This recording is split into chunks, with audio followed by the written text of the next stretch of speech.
ছুটি ছাড়, এ কথাটা ভাবলেই কত লাগিচ্ছে। কাল থেকে আবার পড়ালেখা শুরু করা লাগবে। এত পড়ালেখা ভাল লাগে না, ভাল লাগে না। আবার স্কুলে যাওয়া লাগবে, আবার ভারী ব্যাগ টানা লাগবে, আবার প্রাইভেট কোচিং। এত পড়ালেখা ভাল লাগে না। ছুটিটা শেষ হয়েছে, কি যে বিপদটা হলো। আর কটা দিন ছুটি থাকলে কি হলো নি? ছুটি আর কটা দিন দেওয়া গেল না নি? এত পড়া করা লাগবে কে? এত পড়া করা লাগবে কে? এত পড়ে কি হবি?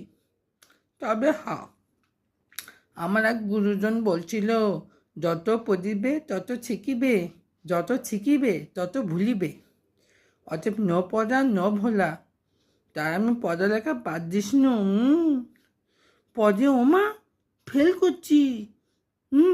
যে কারণে পড়া লাগবেই, ফেল করা যাবি না।